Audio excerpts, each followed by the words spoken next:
learn the dance moves to go with this song. Yep.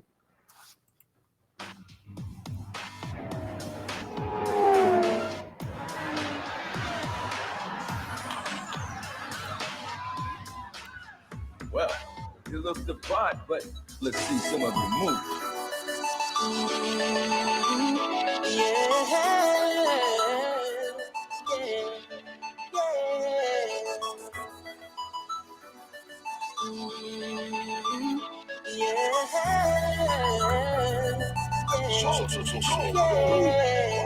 Feeling like a star, you can't stop my shine. I'm loving how skinny my head's in the sky. I'm solo, I'm running solo, I'm running solo, I'm running solo.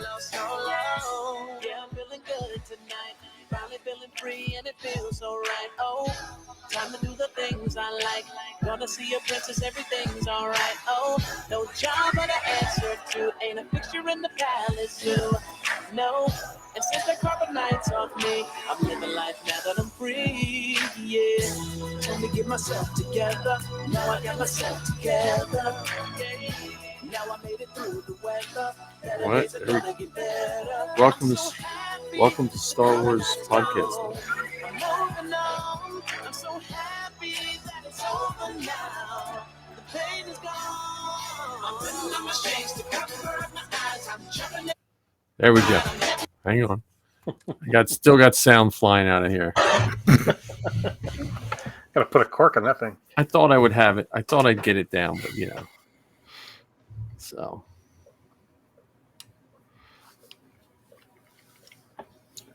why is it? I'm looking at my weekly Star Wars talk on Facebook, and it says testing live stream still.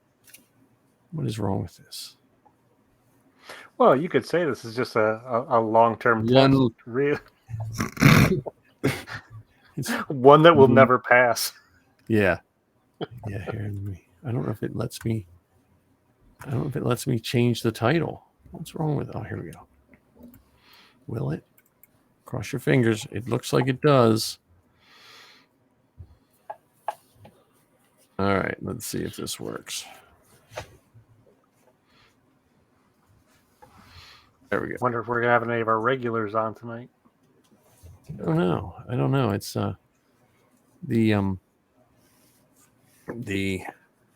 we're all. Oh, here. Let me get it. I didn't mean to have me as a big man. I was like, I'm looking at too many screens, and I don't want to be like the giant head. All right. There we go. All right, we're back. Star Wars Podcast Day.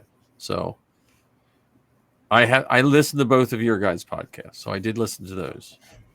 So don't spoil Ken's. I have not listened to it yet.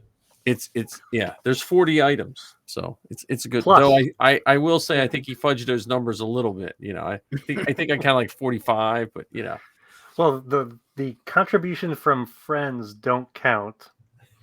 And if I talked about more than one topic at one time, it only counts as one. I know. So, and I didn't even list all of them. One of the things I wanted to list, and this isn't a spoiler because it's not in the episode, but do you know that famous poster from Return of the Jedi where they have the lightsaber held up with two hands? Yep. Do you guys happen to know whose hands those are? George Lucas's?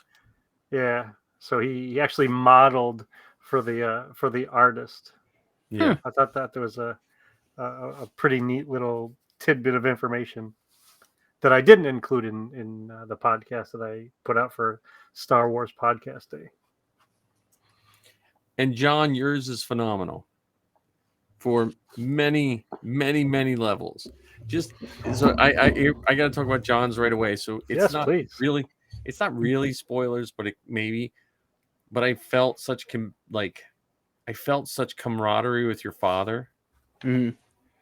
I mean, because your father, unfortunately, I was in the group of kids who love Star Wars and were getting beat up by the people that didn't like Star Wars. You know what I mean? Like I was in that group that he didn't realize existed.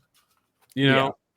And when he talks about his costuming for the first time and the 501st and stuff, it just reminds me of the generation that we come from, where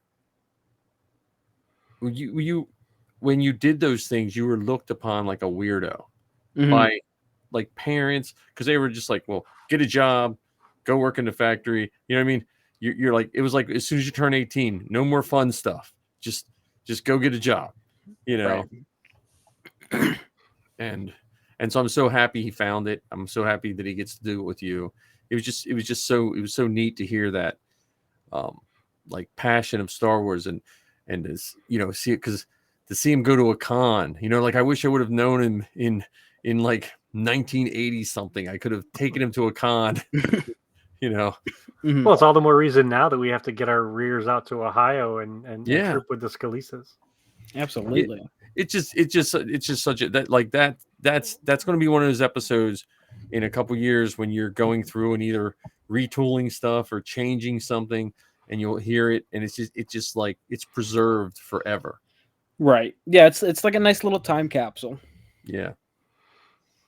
And we have audio proof that you and your dad argue a lot. Yeah, but you know, like that's the But it wasn't a mean argument. It was just, you know, loving, connected argument. Right.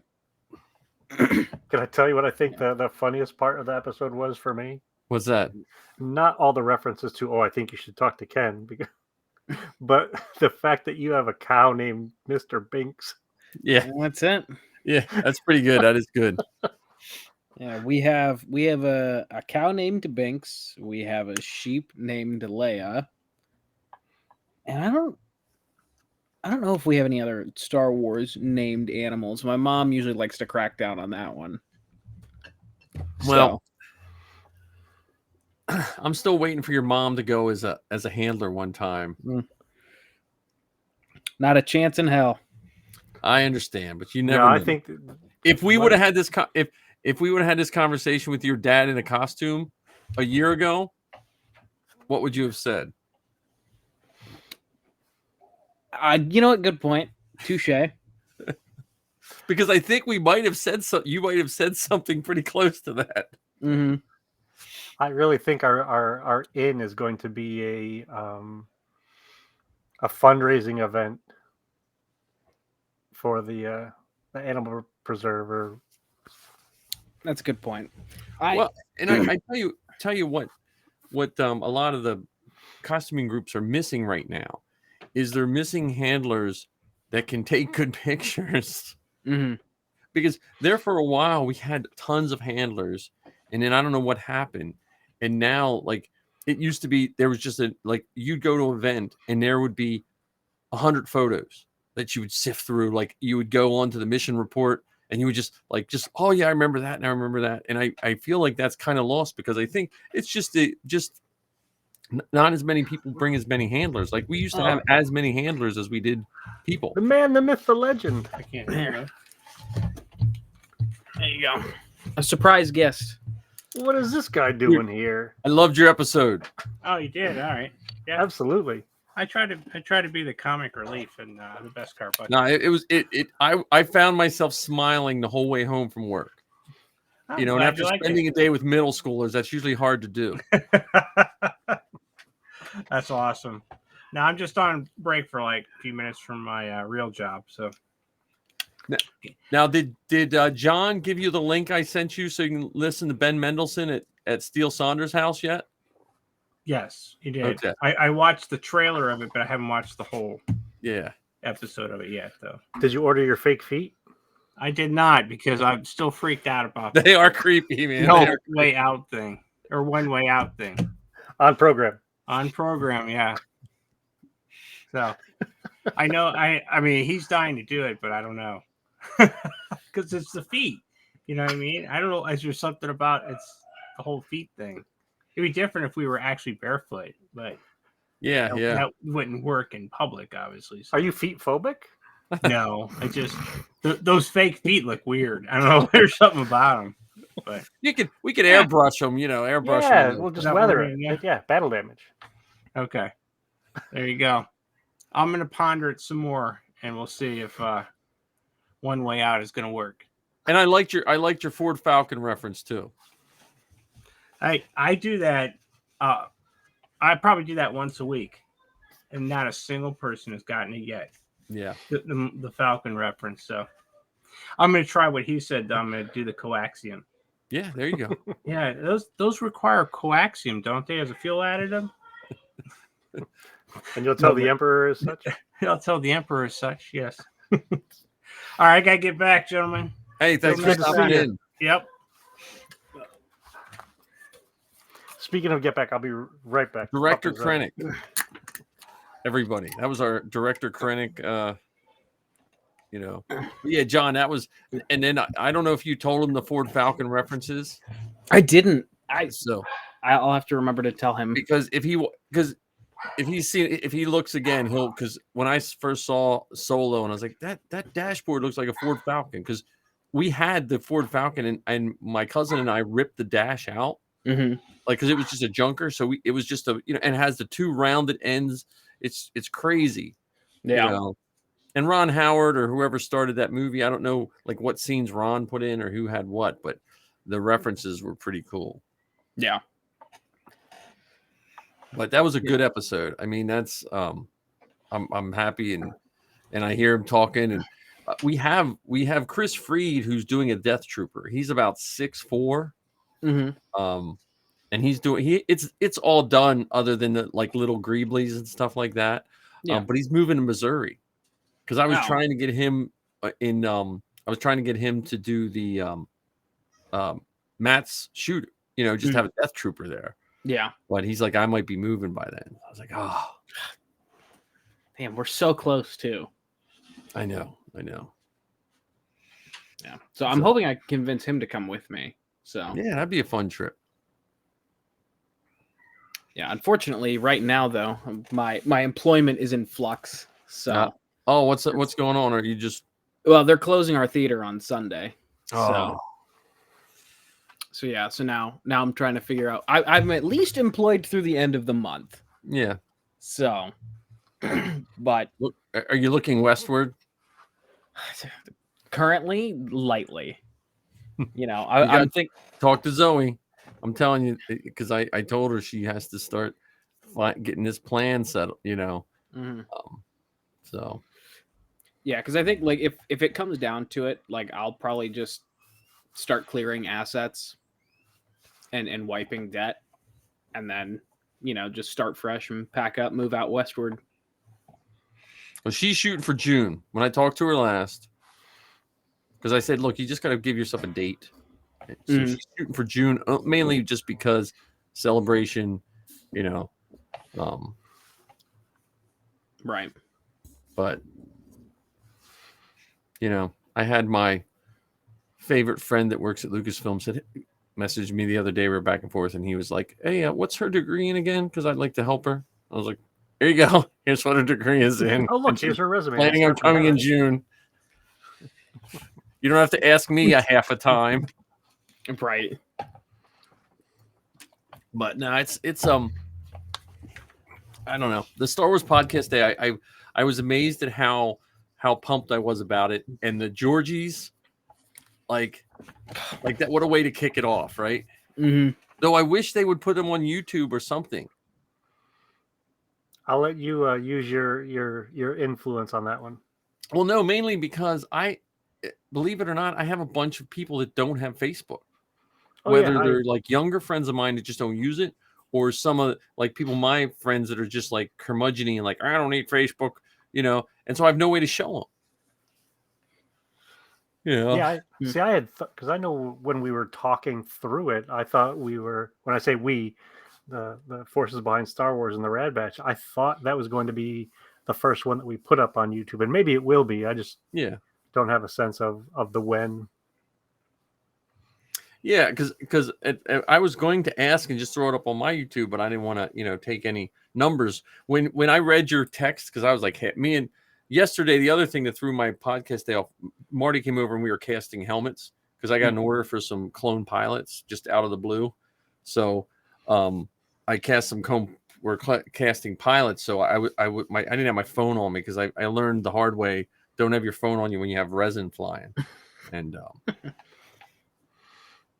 And then, so I kind of missed a little bit because I'm trying to get Marty into the podcasting thing. I told him maybe he needs to come and be like a special co-pilot on the Inflatable Falcon every Wednesday. I think he feels left out. Well, we can always do the thematic thing where we, every so many episodes we pick a topic and get them on for that. Yeah. Yeah, you got to ease them into it a little bit. Yeah. I mean, not everyone has the same willingness to contribute to the weekly wackiness. That's true. And I don't know. Some probably would think there's something wrong with us three. Oh, no, not some people. I think a lot of people. Yeah. Including us. I know there's something wrong with us. I can't believe I was excited about the Georgies, and I'm telling people, and they just looked at me at work like, what is wrong with you? Well, I don't know if I should say this out loud or not, but there's actually another Georgie Awards out there that I didn't know about because I was all excited. I told Heather, let's, when I get home from work, let's watch it on YouTube. We looked up the Georgies and it was something else, like from Canada or something. Okay. I was worried it was like a porn award or something like that. Oh, jeez. Yeah, what's the safe word?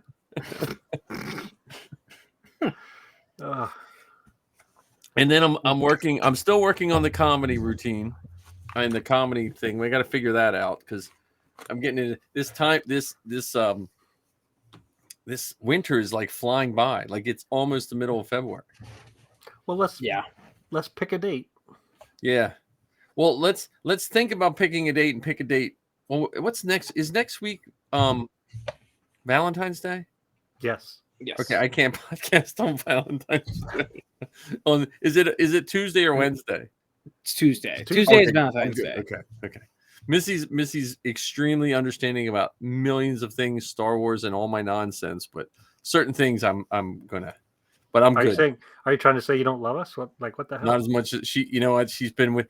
Listen, when a woman would go to a comic book convention with you in 1986 or 87, when me and her were pretty much the only ones wearing deodorant, and I'm not even sure if I had deodorant on. Like when I took her to her first comic book convention, she didn't head for the hills. I was in good shape. Because back then, if you said, well, yeah, I can't go any further because it'll get too much into some of my comedy routine I'm working on. I don't want to spoil it. Oh, that's what it is. I see. We don't want to steal your thunder or your material. No, I don't want to write 3 more things that I. Okay. I was watching old Seinfeld. I'm so desperate. I'm like, okay, how can I turn some Seinfeld in? Is that the shtick you're going with? Is that no? I don't know. I was just trying to. I was just trying to. I started writing jokes, and then the jokes sounded like just some guy doing a whole bunch of old dad jokes. I was like, I don't really want to do that. So then I branched it out into a little bit more. Well, I mean, you've got the old man Han going. Wonderful. You've got the old man Han thing going. You could use that as your hook. Yeah. Did I ever tell you what?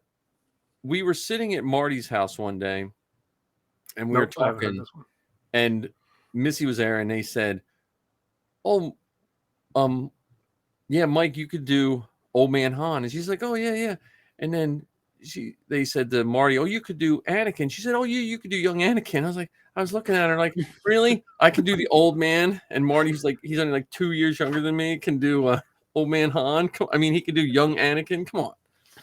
So,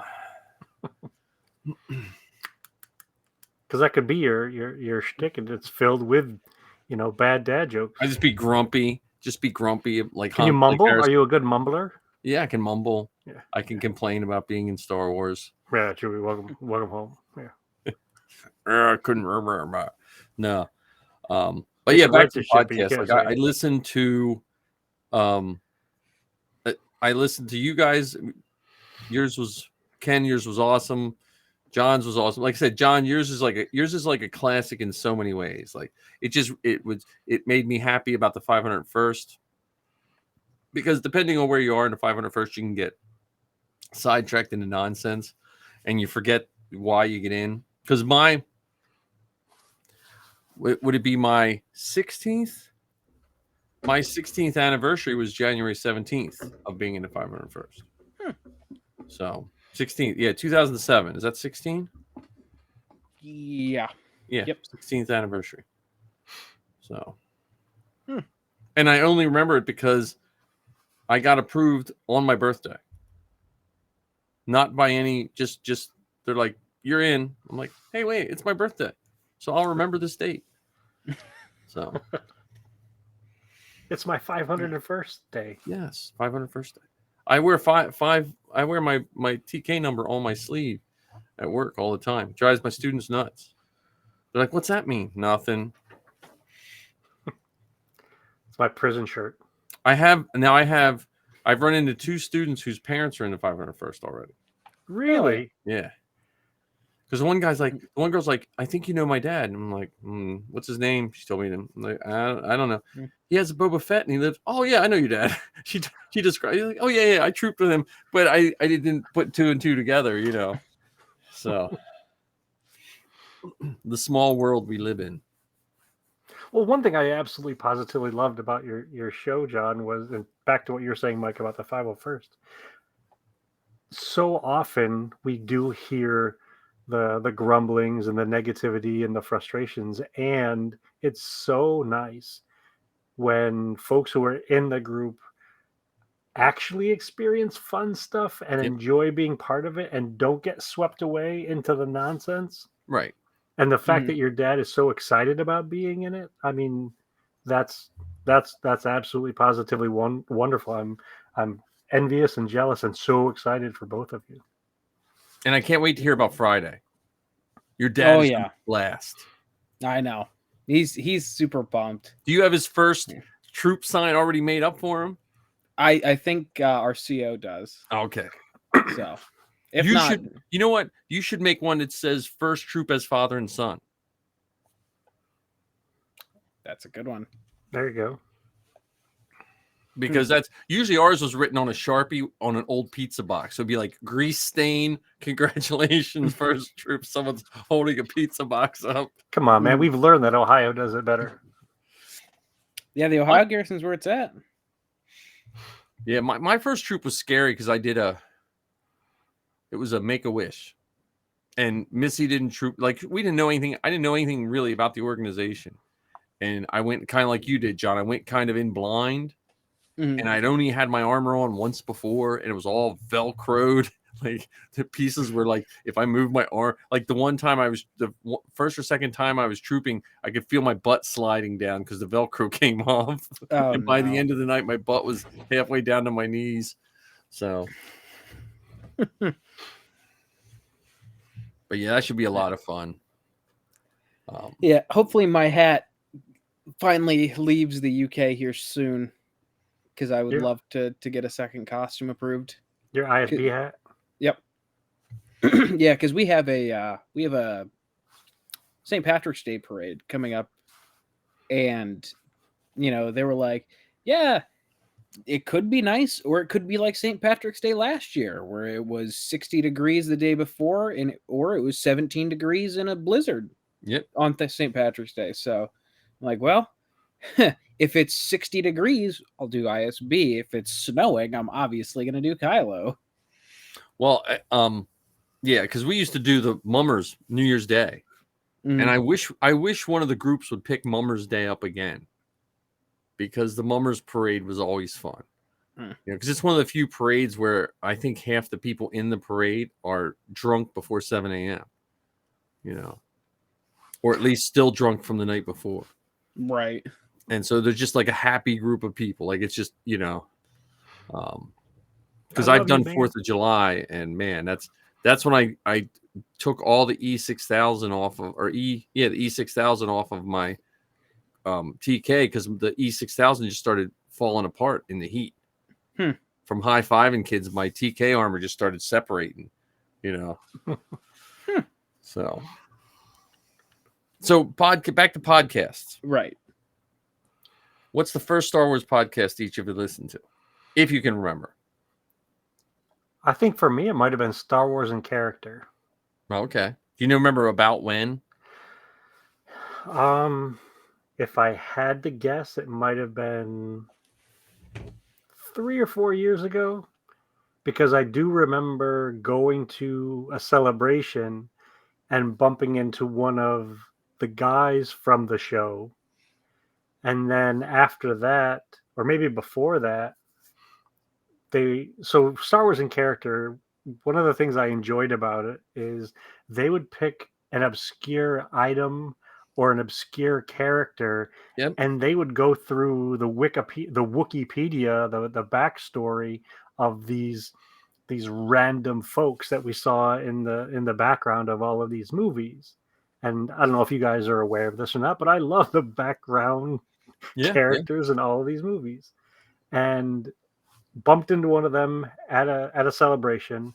And then I also have a lot of Star Wars action figures, and I took some pictures of those. I took pictures of them in various places, and I made them into postcards, and I sent the postcards into the guys from the show, and they actually read one of the postcards on their episode. And I don't remember which episode it is. I'll have to go back and see if I can find it. But I kind of steered away from them most recently, because it seems like they've reached their limit in terms of the background characters that have stories that are interesting or that are more than just a couple sentences. And there's been a couple episodes where I'm like, I'm not so sure I'm down with this, especially after the purchase of Lucasfilm by Disney. Yeah, that kind of shook up a lot of podcasts. Yeah, I agree with that. How about you, John? Star Wars Geek Girl circa the summer of 2021. Really? That was your first one? I mean, it's the first one that I remember. Because, I mean, I might have listened to an episode of something else here or there. But yeah, no. I'm still trying to get into the podcast listening for Star Wars. So. Well, you know what's kind of cool about doing a podcast? It's probably okay. You should probably listen to them, but you don't have to. Because Zoe listens to a very few.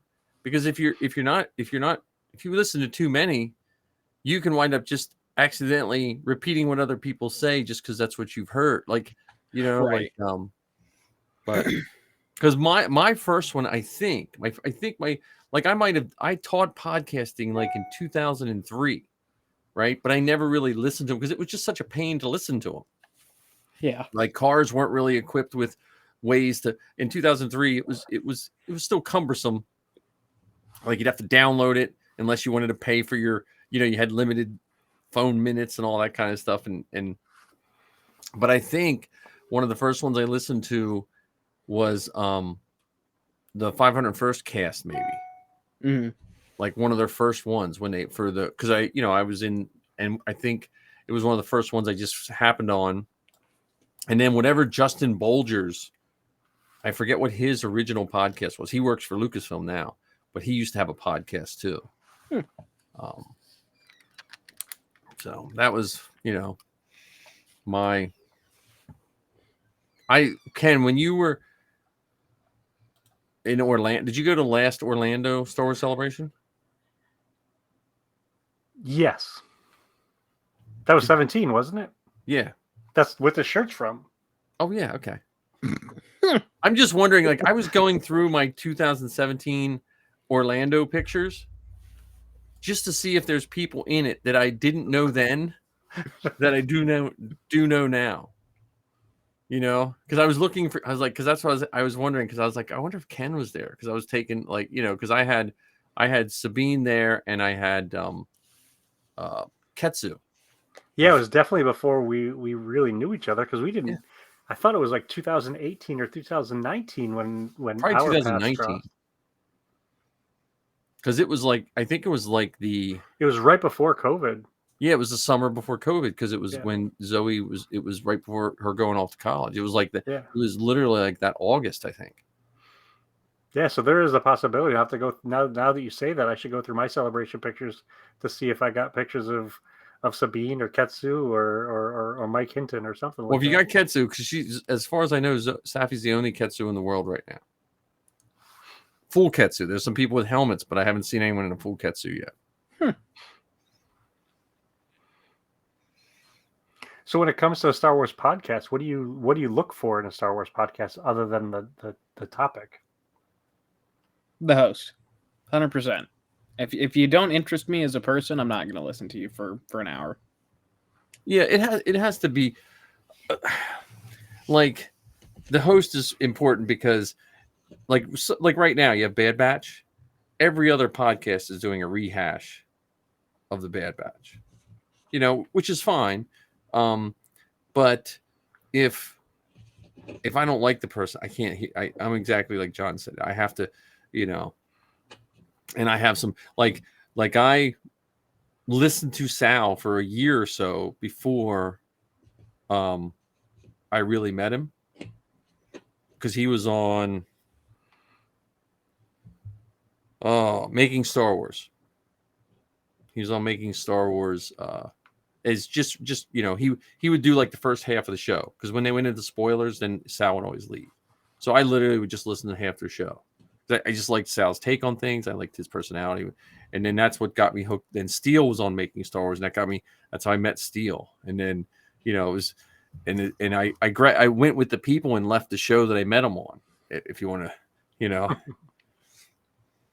like Jonah Marie. I liked her. She was on one of those shows, and then she started her own show. She the Wookiee Gunner for the longest time. Now she does Geeky Bubble and stuff, and I just like her and her mother's take on things. So,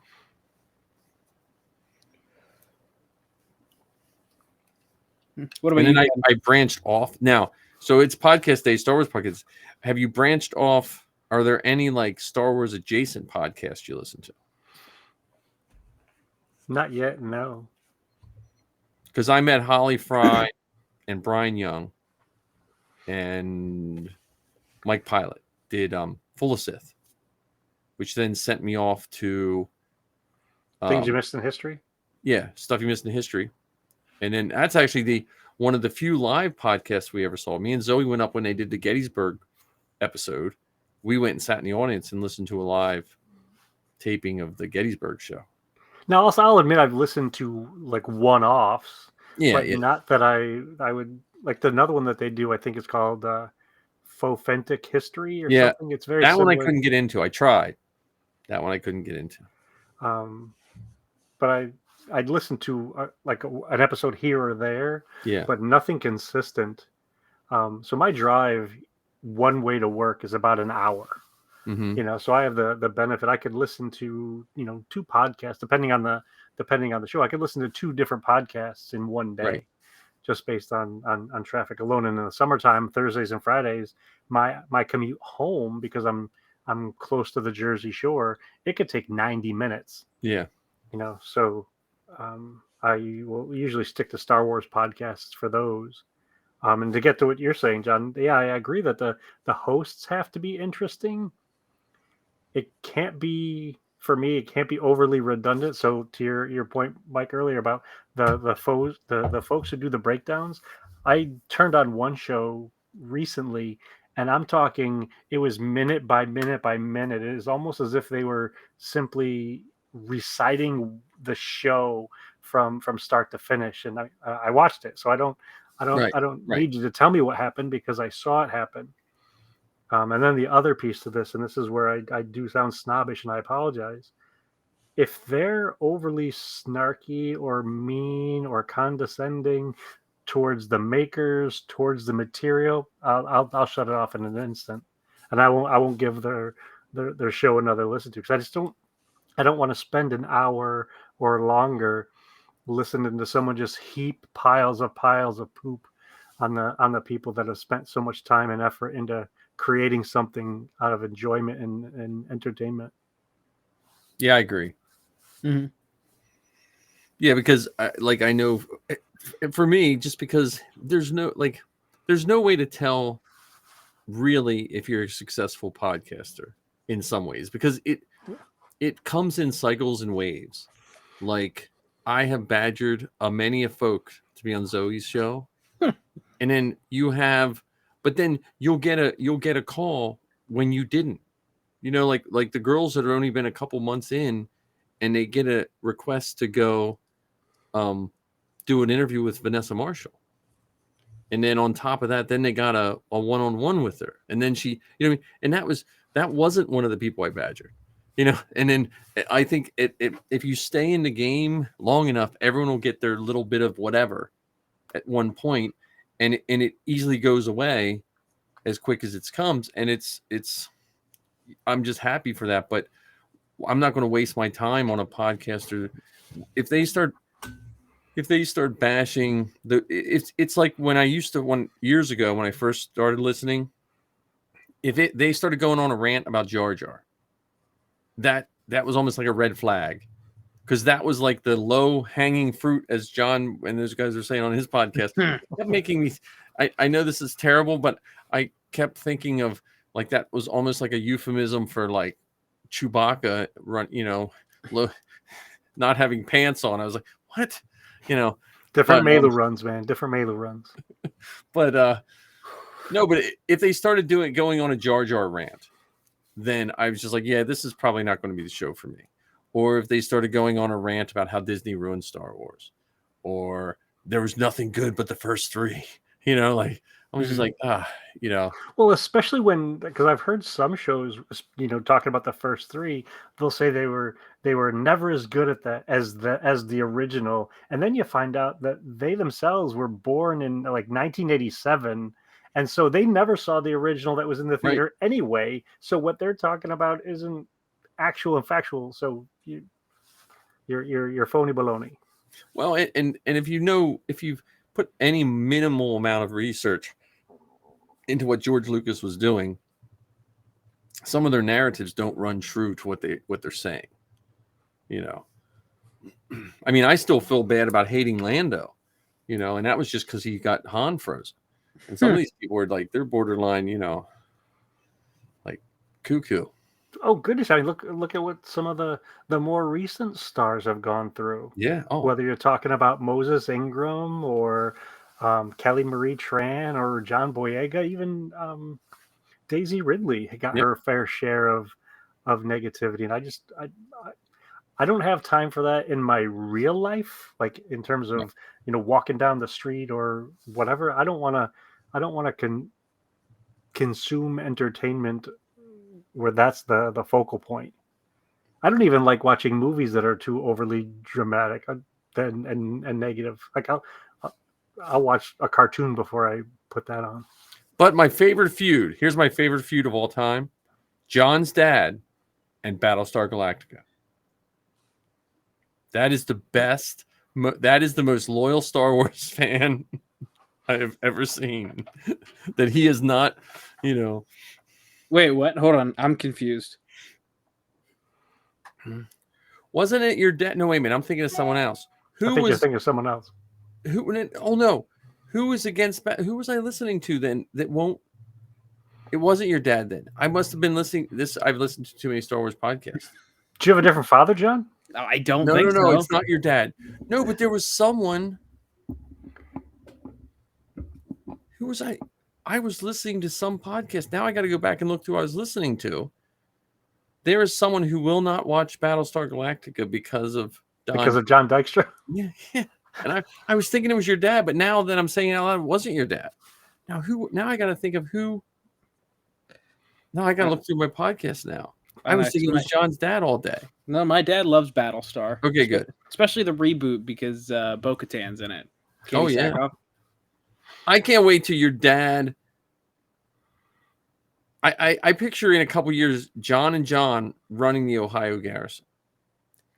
See, this is even before that. This is what I envision happening.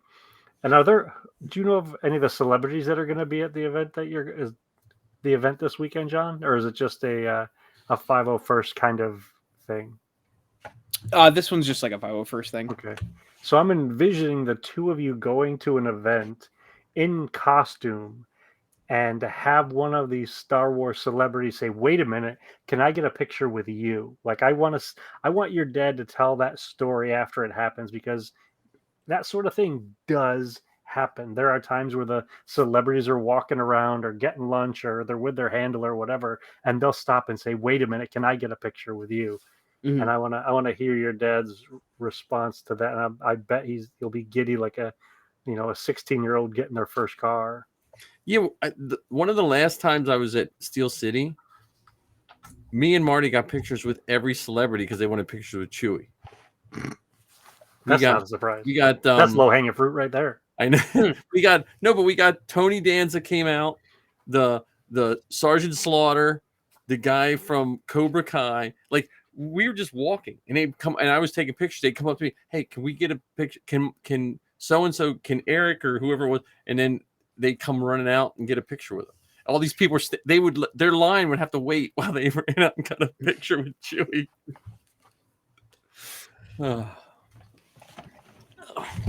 Well, that's John. You know, maybe you should work on an emperor, and then you could be your dad's boss. I was this close to messaging Dan to ask him how he does his emperor makeup, because I saw someone was doing a run of robes on Facebook, and I was like, oh, that would be a cool costume. Yeah, well, because he just does a face appliance. Mm-hmm. So I definitely talked to Dan, because Dan's emperor is good. Yeah, because Dan and I were talking about it the last time I was over there. Yeah. For the Tuscan party. So. Yeah, I definitely talked to Dan about that, because then you could be your dad's boss. You know, you just. Well, then I'd be your boss too. That's true. I'm fine with that. I'll get my Vader on. I got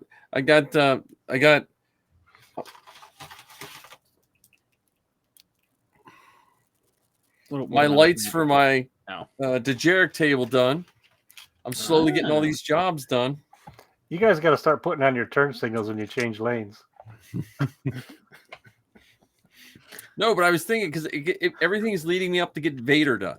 Like right now, all my projects, I picture everything as a graph. They're all pointing to get this done so you can do Vader. Get this done so you can do Vader. Get this done. You know what I mean? And because Marty was coming over last night to help me with my Tuscan robes, but then we got to order for 2 helmets. And because I want to get these robes done, so I just have this list of stuff I just want to get off the table so I can get Vader done. Speaking of table, when are you going to get your Dejeric table done? Well, that's what those are for. So that's what I mean. Like, when is it going to get done? I need a timeline here. Well, the short wires come tomorrow. I needed 6 short wires, so they will all be plugged in probably tomorrow. And if it works, then you'll see pictures on Facebook. If it doesn't work, I'm going to have to figure out what I soldered wrong. Because, like I said, I was like, solder, burn. Like, I just ran out of fingers to burn. Thank goodness. You couldn't take a long wire and make it a short wire? No, I could, but I'm trying to, in my mind, it's going to be really nicely wired on the inside with all these plugs. I know in reality, it's going to look like spaghetti with wires sticking on top. But in my mind, I have this picture that I'm going to painstakingly route each wire. I'll do that for the first 2, and then I'll just be shoving them in to, Yeah, because don't you got to get 30? Huh? 20. I soldered 30, and I messed one up, so I had 29. I was worried. Then I went down and counted. There's only 26. So I'm like, oh, good. They give me extra. So I don't have to try to figure out how to unsolder something. So I just have to plug them in a circuit board, plug in the I have to put a speaker in it. So that's up. I have 2 Vader amps. I'll just put one of my Vader amps inside and then put all the buttons on. It should run. There you go. And Jarek for everybody. I don't have the pieces though. Well, you just need to go to Galaxy's Edge so you can pick those up. Yeah, I just might 3D print them. That too. I have the. Yeah, but how can you 3D print them if you're 3D printing our Din Djarin stuff? Well, that stuff, yeah, I know. Well, wait a minute. What did I print the other day that just printed? I got. Or you could just email the files to John, because John hasn't started printing Echo yet. Look, I have bigger fish to fry. Well, they finding a job. You know what the thing with Ken, the thing with 3D printing, it's kind of like podcasting in a way. Like, you have to be in the right mindset for it to go perfectly. Because like right now, my printers are empty. I have all our Din Djarin files on the disk. I have to put a new nozzle on. I'm like, I just don't feel like ripping it apart, because with printing all of our stuff, I went through a nozzle, and so I'm like, okay, I got to put a new nozzle on. But I think we'll be good in our Pinto armor. I did like your Pinto reference too in your episode. I had to get that one out there. Brendan Wayne on here one of these days. That's another thing. Going back to you were saying about a successful podcast. Like, I don't care who it is. I don't care which maker it is. Pablo Hidalgo, Leland Shee, any of them. I just would love to see one comment from them saying, "I thought this was funny," or a thumbs up from Sam Witwer. Whatever. Like, I think that would be that would tickle me to no end. Me personally, I'd like to meet Sam Witwer's brother before him, because he wrote this really Gary Gygax from Dungeons & Dragons biography. And then Sam. I'd take his brother first and then him. Like, if they give me a choice, my D&D nerd in that regard would, like, as much as I like Sam Witwer, like, he's a maker, but his brother, like he did a really cool deep dive of D&D, that's like a rarity to me. Nice. Fair enough. I can't believe you choose, Gary Gygax over Darth Maul, but that's okay. Yeah, well, yeah. I mean, it would be a hard choice, but I think I would pick him. And then, see that then I would have my into him. See, it's a two-way. You have to play it like chess. Or to Jarek. Well, because a lot of the people that I've met, because I was just talking to Jordan and Matt this week about how it's going to be the 3-year anniversary from when they were at our house. And so I've become friends with them, and I never asked those guys for anything. We've just become friends. And I think too many people just, like, I badger tons of people, but I don't badger the people that have become my friends. Like, if that makes any sense. Mm-hmm. Like, I would never, like, try to overstep with Jordan, or never try to overstep with Matt or any of the other guys that I met through there. I overstep with their PR department all the time. But well, you gotta know your limits. You gotta know. What's that old song? You gotta know when to hold them. Know when to fold them. Yeah. Know when to walk away. And know when to run. That sounds it's always was too country for me. At my house, country makes our ears bleed. I'm so impressed, John, that you know a Kenny Rogers reference. What can I say? I'm an old soul at heart. Well, you have horses, so don't you have to, like, play country music if you have horses? Isn't it stuck in the horse's ear like a CD or something? You have to. Yeah, you're not wrong. See, we have Amish, so, like, horses aren't necessarily contributing to. The Amish aren't allowed to listen to music, are they? Oh, don't even get me started. We could do a whole episode on. My dad and I were just talking about this yesterday. No, because when I was a kid, all the Amish drove Monte Carlos. They all drove early, but not the real long fronted Monte Carlos, like the 70s ones. Mm-hmm. And they would all they would hide them at other people's houses. So, like, Amish father A would help third cousin Jed hide his car from his dad, while his son was hiding his car, and they all just turned blind eyes. And then you would see them every Saturday with the Amish kids would have heavy metal t-shirts on, still have their black Amish pants on, and kangaroo sneakers. When I was growing up, the Amish kids all wore kangaroo sneakers. Well, because they had the little pocket on the side that you could keep your change in. Yeah. Or are you talking about different kangaroo sneakers? No, that's the ones. Yeah, that's the ones. Because they sold them in some of the Amish stores. Like the store in Witness, that was a dry goods store, and upstairs they sold clothing, and they sold kangaroo sneakers. And all the Amish around Intercourse, Pennsylvania, that's where they went most of their shopping. And we'd like to welcome all of our listeners to Amish talk. The inflatable buggy. I learned yesterday that the Amish can't have zippers because it is a mechanical, a mechanical thing. And the female Amish have no buttons. Mm-hmm. Their clothes are all pinned. Wild to me. Are and pins so just as mechanical as buttons? We have gray buggy Amish around here. That's the main thing. But there's blue, white, green buggy Amish, black buggy Amish, black bumper Amish, black buggy Mennonite, black bumper Mennonite. All these are all different sects of Amish, just in the area I live. Like what I worked at happens Radio if 4 Shack. of them meet at like one corner? Does like time fold in on itself? Like what? No, happens? it's just because they don't have Part of churches. a They don't bad have, joke. except for the black bumper Buggy bumper. Amish and the black bumper Mennonite, and I think the black buggy Mennonite. They have church buildings, but most of the Amish don't have a church building. They just have a giant wagon full of chairs. And they just, if it's your turn to have it at the barn, you know. They're like space Jedi. They just convene wherever they want. Well, I think, I imagine there's a calendar. I'm picturing there's like some sort of preparation. Like, hey, it's over at so-and-so's farm next, Jebediah's. you know. But the first, and then we'll get back on track. The first cell phone and the first fax machine I ever saw was in an Amish contractor's truck in the 80s. He had a custom-built Ford that you could walk, because around here, if you want to make good money and you don't really feel like having like a real job, you drive for Amish. They pay you well. And they will go buy a brand new truck for their contracting business, and you just drive it. And if you can wield a hammer, they'll pay you even more.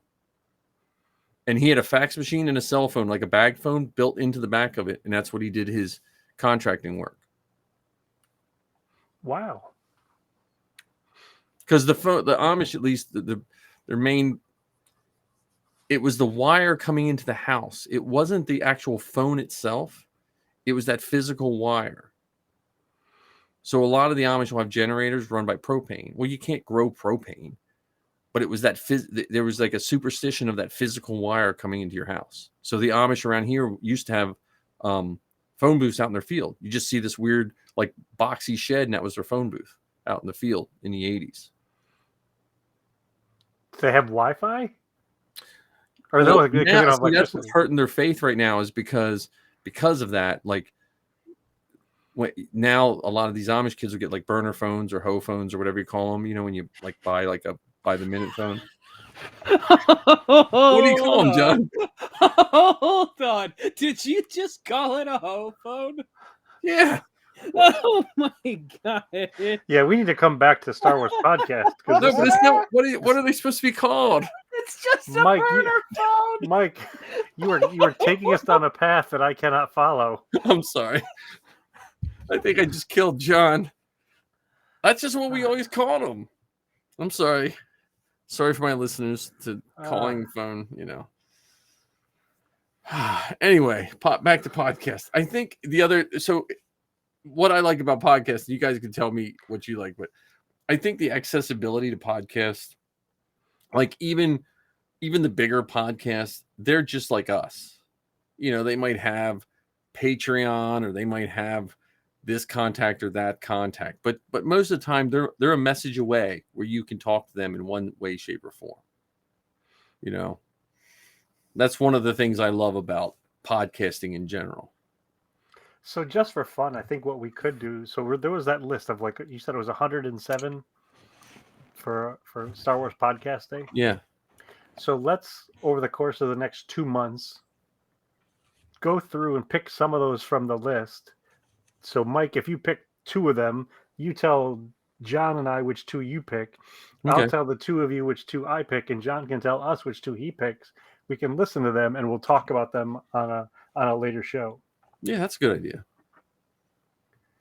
And who knows? It might be we might find one of those shows that we really, really like the Dad Batch. Yeah, the Dad Batch. And our Armor Party. Yeah. And we drop the dime, you know, or grab our hoe phone and we call them and see if they'll be on our show. Yeah. Well, I do have the Dad Batch possibly lined up for Star Wars Geek Girl. They're just like always busy. Well, no, okay. So John from the Dad Batch basically was like a big brother for Zoe when she was out in LA. Like she would troop with him, and he'd make sure she had a ride home, and you know what I mean. Like he just watched out for her and stuff. And he still didn't bring her to Magic Jump, so it doesn't count. Well, they're the Bad Batch, the Dad Batch, not the Dad Bounce. It could be. But could have been. They were a lot closer than we are now.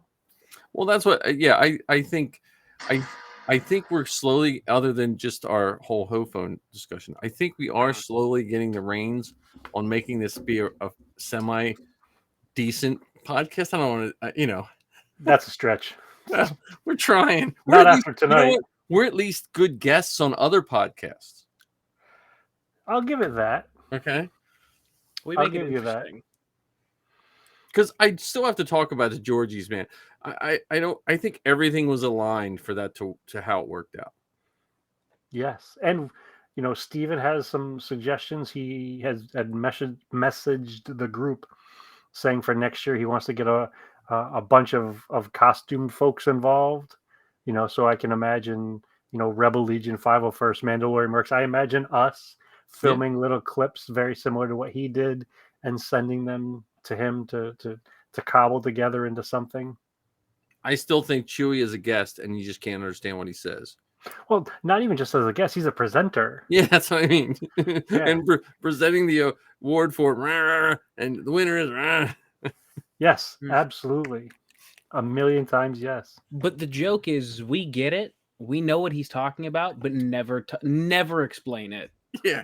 Be like, you know what? I don't think there could have been any more deserving winner. Ken, I'm sure you agree. Absolutely. And even in that little winner's screen, remember how Steven made those? It's just that there's no picture of anybody. It's just, Chewy talk. My only thing with that is I think we should have listed all the categories and nominations like a month out. Mm-hmm. Well, you're the one who has a friend with a DeLorean. You could drive 88 miles or go back in time and get all that stuff done for us.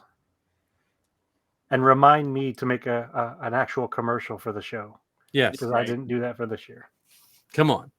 The whole show is sponsored by Star Wars Geek Girl. Come on. Yeah, but the Rambling Star Wars Fan and the Best Scar Bucket had a category that we nominated. Well, and the Inflatable Falcon. Yeah. The Inflatable Falcon, they sponsored the award for most dramatic scene. Ah, you're right. I think the hosts of this show know a thing or two about achievement for the Han's favorite criminal underground friend, Needles. Yeah. Speaking of the Georgies, though, I know we talked about it last week, but that is arguably the third best episode of a podcast that I have recorded. What's number 1 and number 2 are the ones with my dad. Yeah. Sorry. Yeah. It's by default. But I think if you eliminate those two, I think that's the best thing that I've been a part of. Yeah, it was so well done. Yeah. I still can't believe we got through it. I figured me or John would screw it up. Have you ever listened to us? Or my 30-minute rambling Star Wars episodes? Those are they're good. Yours are good though. I gotta slow down. Though, I still think a funny. I don't know if it should be your April Fool's episode. You should give John the basic notes, and then he should have to listen to it live and make one of those string things.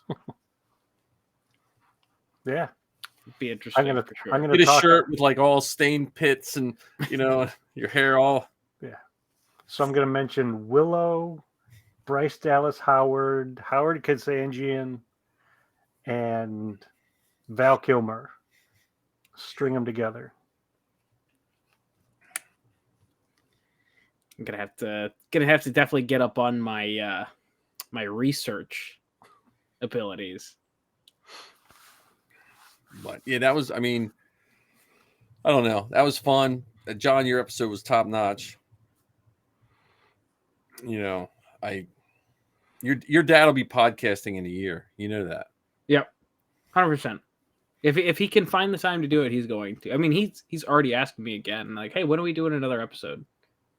So, I tell you what we did with Zoe a couple times after the movies. We did a post. We went to a diner and I just put the Zoom recorder in the middle of the table and we did a round table of what everyone thought. You might have a one there. Just put your phone out and record after his first troop. Mm-hmm. Like just do a special. Well, how about a couple clips at the troop? Yeah. some selfie videos, or have one of the handlers, record you while you're there. True.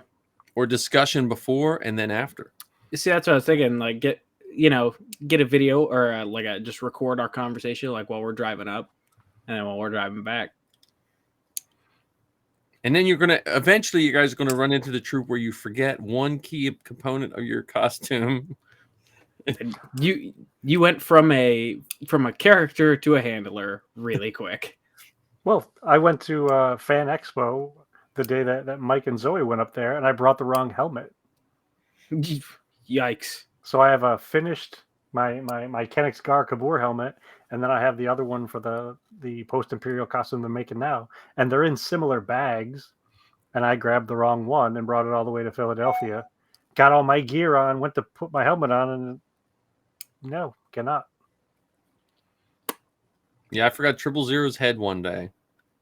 Luckily, Missy came, and it was an hour away, and she came, brought it, and I forgot my undersuit, and Missy saved the day again. It was like 45 minutes one way. She's like, "I'll go get it." Yeah, because I was like, "How can I put my TK on with jeans on? I don't think that's good." You better do something special for Valentine's Day. And if the two of you don't want to celebrate Valentine's Day, you can celebrate our youngest's birthday. It's his birthday that day. Oh, okay, good. Well, Missy's a handler. When we first started handling, I've said this before, I would look over and she'd just be shoving her hand somewhere in Darth Vader adjusting stuff. You know what I mean? Like, it'd just be like, just what the handlers had to do, Brings handling to a whole new level. Yeah.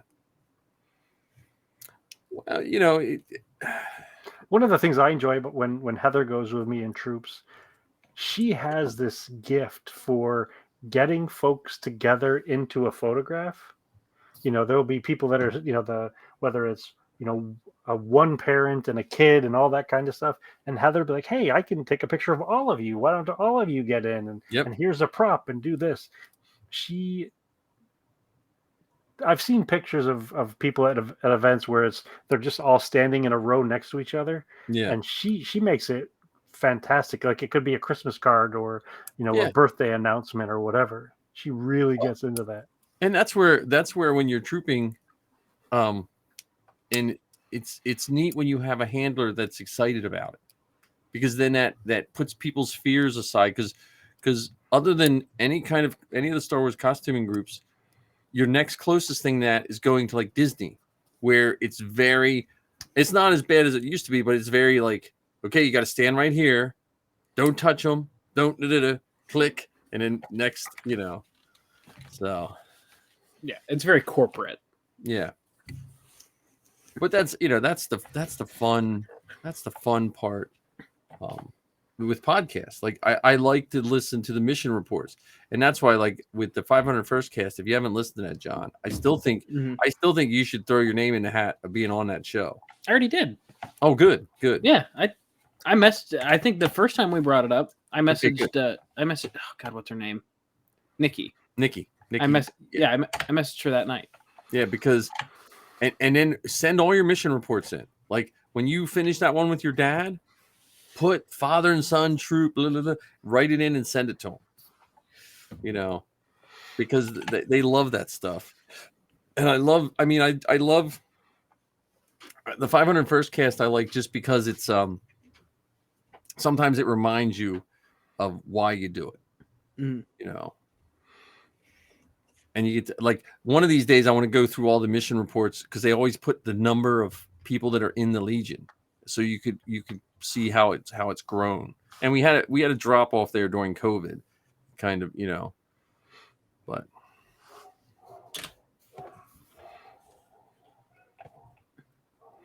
if you could have any guest, real or imaginary, George Lucas, Hayden Christensen.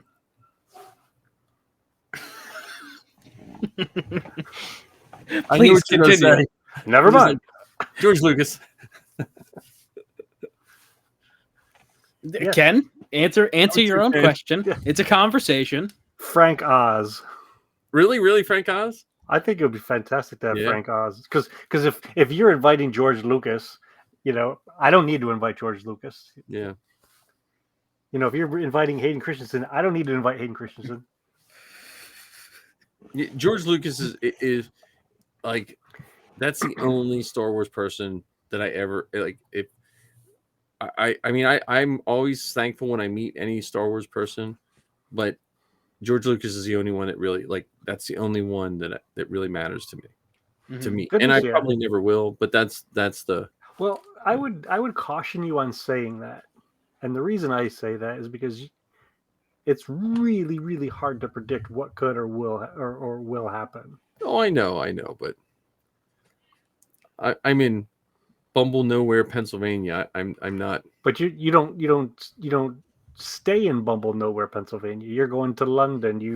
You've been to Maryland. We're going to go to Ohio this summer. You know, so there are lots of opportunities. Your eldest daughter is getting ready to move to California and do stuff out there. I mean, for all you know, you could get invited to a picnic, and George shows up in khaki shorts, white shoes, and a plaid shirt, asking if you want to join him in the 3-legged race. Yeah, there we go. Well, the closest I came to happiness is when Matt Martin said George Lucas's people loved Zoe's episode. So I at least know he saw me on film hugging my kid, like, you know. Yeah. So of the three of us, you probably have the best chance of that happening than the rest of us. You never know. John could move out and be the next Kylo Ren. Well, hold on. Look, don't worry, Mike. I will just siphon off of your energy, and I'll have my dad, and then you'll be my adoptive father. Okay, all right. I'll ride yours and Zoe's coattails. Well, that could be a fun story. You could just say that they're your two dads. Yeah, there you go. My co-dads. Co-dads. Your mom's just standing there with a frown on her face. Damn Star Wars ruined my life. So to go back to the question I was gonna ask is, if you could invite anyone, what questions do you think you would ask them, or what topics would you want to talk about with them? Oops, jerks. You're going to rethink that question, I think. You know, if I had George Lucas on the show, I would probably not even be able to ask a question. I would have to hand it off to you, because I would lose my mind. Well, Ken, you're the interviewer here. I would ask him if he would be my big spoon, like I asked Weird Al.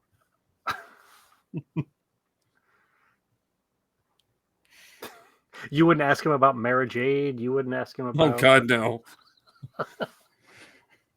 Hey, you know what though? Why do you really hate the holiday special? That TK done, because if Weird Al concert comes around again, he can get on stage with Weird Al. That's true. And being like, I'm 5'10", so I'm one of the shorter stormtroopers. They always set me next to Vader, so I had a 50-50 chance of getting Weird Al to come up and sing to me every time. Did that happen? I don't think he heard you. Did that happen? Yeah, oh yeah, he sung to me a couple times. There you go. So what question would you ask him, John? Because we got Mike over here saying he'd be tongue-tied and speechless. I don't know. I don't think I'd be. I think I'd be too nervous. See, I think if we're going for if George Lucas was on this show, I genuinely think I would be too starstruck to even be a part of the conversation. I think I would just be a spectator at that point. Yeah, I'd probably start talking about a hoe phone or the Amish. Or vegan recipes. Have you ever tried vegan nacho cheese? Fakin' bacon? You have not lived until you've had our vegan manwich.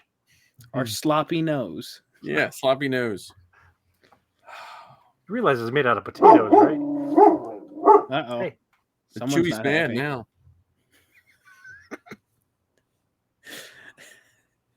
Yeah, I mean... Man, I like George Lucas to be. I'd have so many Star Wars questions, and I'd probably ask him. I'd probably ask a stupid Indiana Jones question that I wasn't really even sure about, or I'd ask him about Red Tails. You know, like some Howard the Duck. Howard the Duck. I've never seen Howard Duck in his completion. What'd you say, Ken? I've never seen all of Howard the Duck. I haven't either. We could do a watch party of that this summer.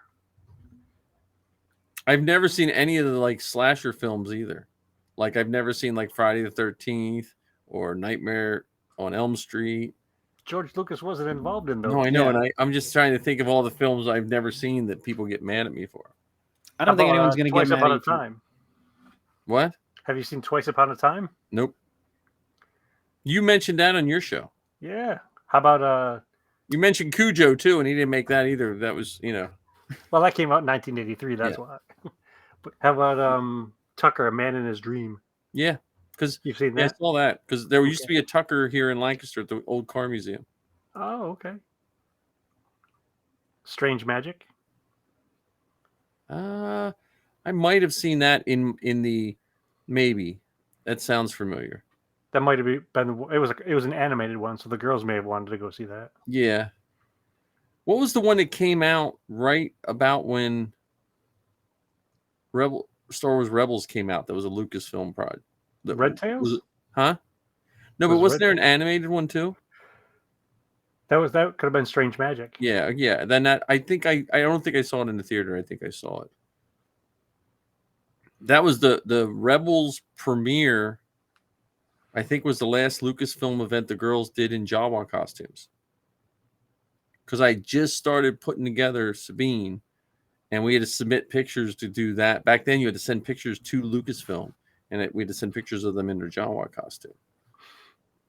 Even though they were under 18? 2 stories down the movie theater, and I was worried she almost killed somebody.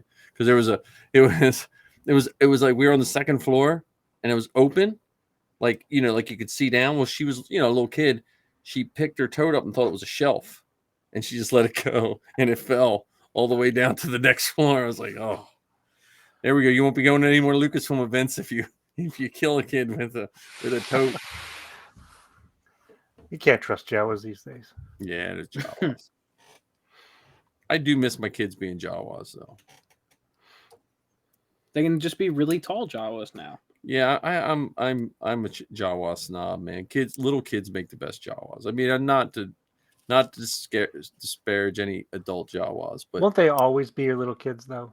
Yeah, really. It's just the movements. They were both the same height. They were both like waist high when they started, and their movements had those like jerky kid movements that the Jawas had in New Hope. So you're saying they're more graceful now? Oh yeah. Okay. Well, Safi she doesn't have much choice. Once you bolt her into 000, it's you're moving. However, you don't have much movement. You don't move. The suit moves you. Right. Have you seen 000 in person, Ken? Yes. Okay, good. Yeah, Brickfest. Oh, Brickfest. That was the first time I met Marty formally and officially. Yeah, because he was a sand trooper. Yes, and he had. I thought he also had R2 with him. Yep.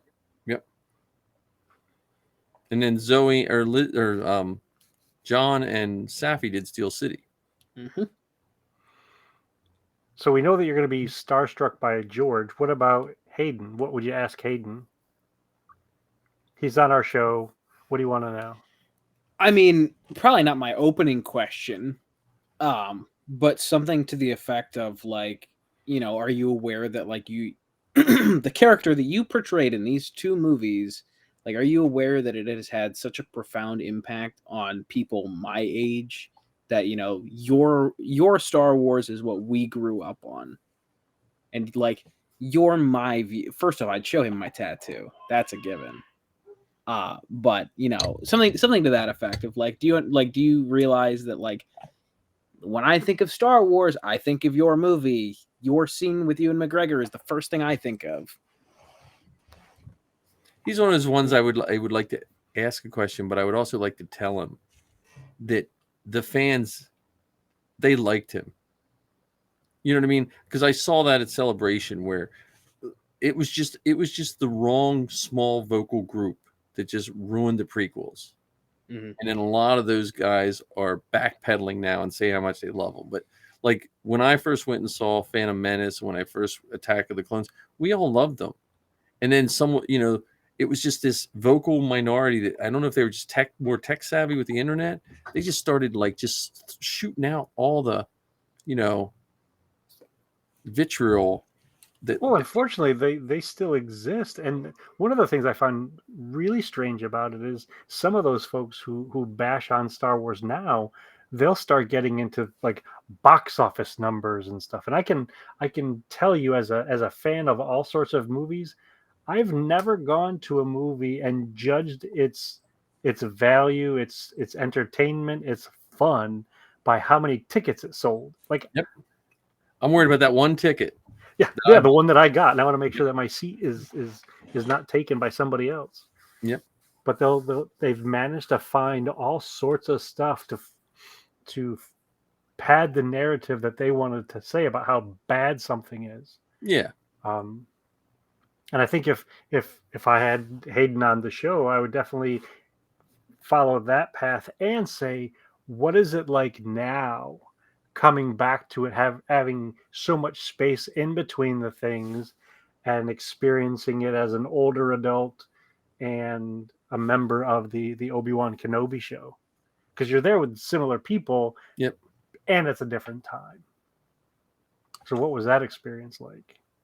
Yeah. I just remember we were sitting in that arena for Phantom Menace at Chicago. It felt so good for those people that came out on stage to see after all those years, Ahmad Best and all this, that and you feel bad for all of those people because they just got, I still to this day, and I was trying to say it on the Georgies, I don't think I came across the right way. I still think, especially young Anakin from Phantom Menace, Jake Lloyd, I still think he was the unfortunate victim of people didn't realize how powerful the internet was as a tool of hatred. Yes. Because I know some people didn't like I thought his portrayal as a young slave child was wonderful. I'm sorry. I never was like, well, I can't believe that kid's a slave. I thought he did good as a young slave. Like, how's a young slave on a backwater planet supposed to act? I thought he looked good, and I never thought the acting in any of the new movies was any worse than it was in the original three. It was, I don't know. I felt like Hayden portrayed an awkward person who was raised by celibate monks. How was he supposed to act with a woman? You know what I mean? Have they seen most of us on our first dates? Exactly. So I'm awkward on a date with my wife today. So we don't even have to go back all those many years. That's what I'm saying. I just think, and just like you said, Ken, when we were listening to podcasts, like, it's just, I know we live it always comes down to, when you look in your driveway, the paper that's full of good news is free. The paper that's full of bad news you have to pay for, and people pay for it. Yeah. I mean, it's just a shame. It's a shame, and I think, like, I think of what Zoe and I, if there was more podcasts out when Clone Wars came out, who knows what would have been said? Because yeah. they were like, I think it'd be both ends of the spectrum. I hate Ahsoka. I hate this. All the Jedis can't jump that high. Oh, they're not jumping high enough. Like, one minute, the same people that are saying the Jedis were too weak, the next week they're saying, oh, they're too powerful. You know what I mean? It was,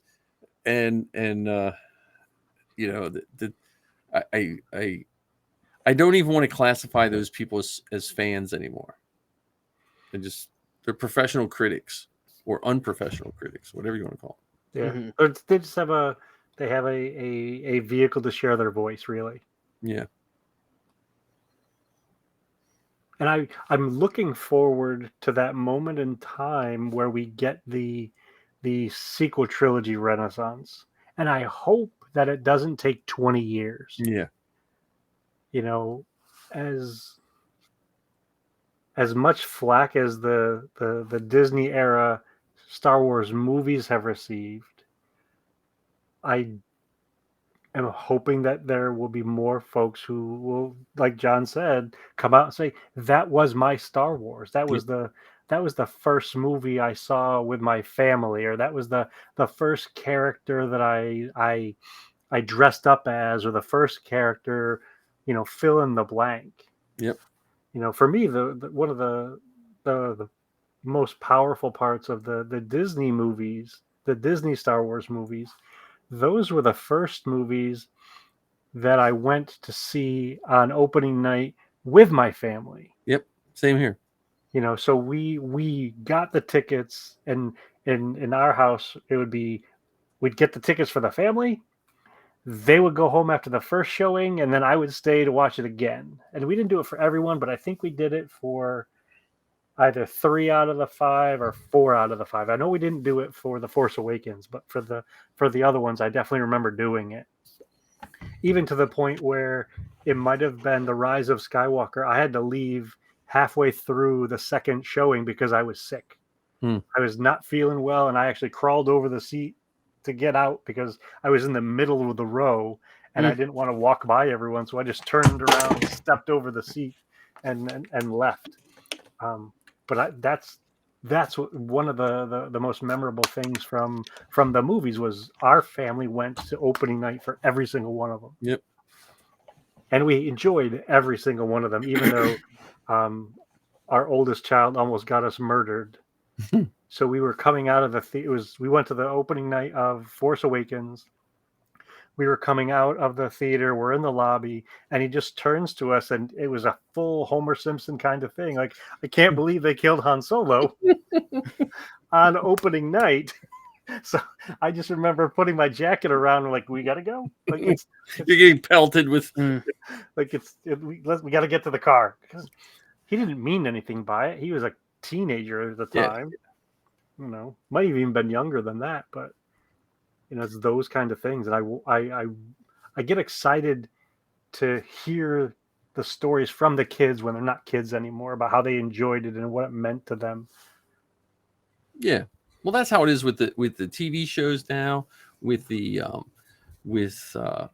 all the movies. It's just there's things that are hooked around it, and maybe that's the people that don't like it. They've become so jaded that they don't look at what joy it brings them. And that's where trooping, when it comes to swing back to trooping, like, I think of a lot of those things we've gotten to do, like the places we've gotten to go, and the backstages, and just get to stand, and like, you get to be invisible in armor. Like, you get to stand there and just people watch, fans just coming up. They don't know you from anybody, Like, I'm looking forward to hearing John's dad's build of his armor. Like, when he does, I mean, the Krennic is awesome, but I can't wait till he's in armor, because that's John knows from when you have a helmet on and people, that invisibility. Mm-hmm. And for whatever reason, many of those kind of characters, whether it's a TK or a Din or even a custom Mando, they do get a lot of attention. As much as I appreciate the costume for Endor Rebel or even an ISB officer, I don't see the kids running across the midway trying to get to the ISB officer for a photograph. They'll want them in the photograph when they're there, but I don't see them. Yeah. Well, I'll see more adults that want like the ISB and stuff, and depending to me, especially the newer Star Wars, like probably Rogue One and newer, the officers have a more prevalent position. Like, if you look at all the ISB in Andor, they actually have part where if you look at the previous movie, they were just sitting around the table and Vader chokes one and he choked a couple, but they didn't really have like major roles in the that the kids would like, And that's one of the great things I think too about some of the more recent shows is they've spread the wealth in terms of contribution to the story. Yes, there are the main characters. I mean, we could talk about the Bad Batch. You've got the main clones, And there are those folks like Rampart and some of the senators who play smaller roles, and they're just as important as the Bad Batch, or just as impactful as the Bad Batch. They may not be the focal point, but they're memorable and they're distinct. Yep. Yeah. Yeah. I mean, it's just, and then again, the podcasting of costume building, which the Dad Batch got me back on to listening to that kind of stuff. And I didn't listen to the what was the other one? Thank the Maker.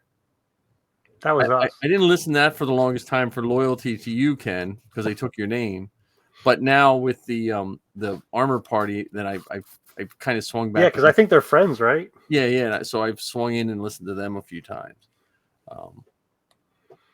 But that's also neat too. Like I said, the Dad Batch is more of a nice, refined version of what we could have been if we would have just put a little production. So they're the polished Dejeric table, and we're the ones that with the wire sticking out. And... Yes. No, they're the Dejeric table. We're the chess set on top of an unfinished Dejeric table. Just duct taped. To like one of those cable spools. What do you like? So if Han has the Dejeric table in the Falcon, what do you think? Like the good ship? What do you think Luthen's ship has? Does it have like a VR headset or something? Does it have like a holodeck, like Star Trek? Well, I don't know if Luthen is really that concerned with entertainment. That's true. More than having space for all the rare antiquities that he's liberated. Yeah, that's true. But speaking of that, though, what would they have on the large troop transports? Because that it can't be all work all the time. That's true. Do you think Rampart has some? Does he have a movie theater on his Venator? Yeah, well, that's you wonder. Yeah, that would. Well, now we don't have anything because it's all busted up from busting loose in the shipyard. And I just learned today that Venator is actually a real word. It's not a made up word. Oh yeah, what's it mean? Yeah, it means hunter. Oh.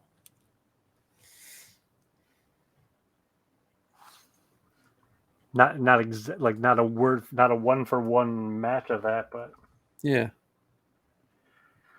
Dude, I'm still trying to think of whose dad was loyal to Battlestar Galactica now.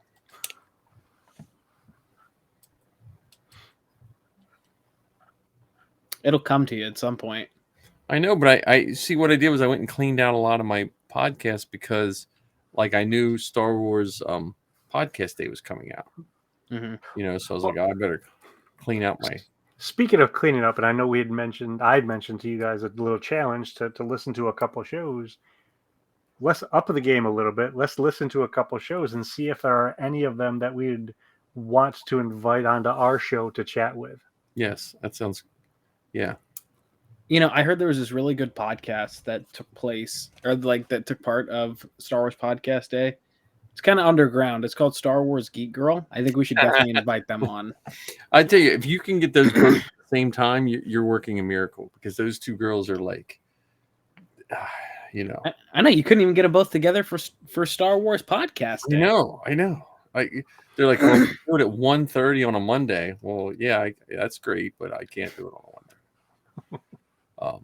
Well, because Lizzie at the CIA culinary, they basically just go 3 years straight through with very little breaks. Mm-hmm. And then she'll be a world-renowned chef. Boyardee.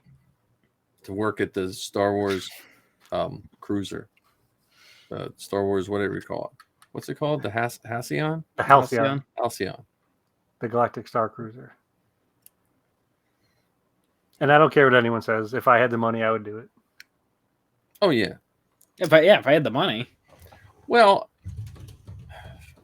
that's another one. When I listen to podcasts that went and did the free trip, right? And that's what comes back to our podcasters when you like certain people and you know certain people. So like I value Sal's opinion because Sal and I are in the same somewhat boat when it comes to just everything. And when I hear someone like him saying, look, we went for free, we had a good time because we got into it. And he said, look, if you're going with someone who's not going to get into it, if they're not going to interact with the characters, if they're not going to do the little missions, it's probably not for you. But they went for free, and they said, we are now saving up to go again. You know, and so that was like, that's what I needed to hear, because I heard some people that went for free and they just complained about everything. Well, but they didn't say that they did the missions. They complained about all the things they didn't get. And I think what they did was they didn't look at what they were getting. Well, yeah, I think they went into it very naive. Like, yeah, that's one of the experiences that I think you should know ahead of time what it's all about. Right.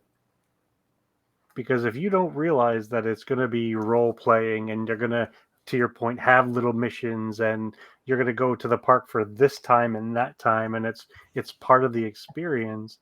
And even though it's called a cruise, it's not really like being on a boat. Right. You know, if you don't realize that, then it probably is not for you. Right. Or if you just say, I'm not really a fan of Star Wars, like, it's not the kind of thing that you go just to check out. Right. Right. I want to go and see what's the hype all about. I don't think that it's going to be enjoyable then. You'll be sitting in the corner pointing out all the nerds. Yeah, and I see people like Justin Sonnenfeld, who's gone multiple times, and it seems like he has an awesome time every time. Like he dresses up, his wife dresses up, his kid dresses up. You know what I mean? So it's again, that's where I think podcasting is so. I don't want to say it's like needed, but it adds another layer to your fandom. No matter what your fandom is, if you find those right podcasts, because they are just people like you. You know. Oh, now I just remembered who is loyal to Battlestar Galactica. It's the host of. Hang on, it's on this board. Battlestar Galactica? No, it's the Skywalking Through Neverland. Ah, okay. It's a husband and wife team. Have you ever listened to that? It's a pretty good podcast. He was on Steele's show. He actually put it together. He and his wife put together a book. Yeah, well, they were talking about the book, which I think that was an old one that Steele just posted up. Like, I'm on his Patreon. I only subscribe to like 2 Patreons, and Steele's one of them. Just mainly as a thank you for every time he's done the panel with Zoe. Yeah, he was talking about, and he was the one. That's what, because I listened to that one right before John's. Now I remember. But he will not watch anything Battlestar Galactica because of the feud they had. So I just think that was funny. But I had John's dad mixed up with that all day.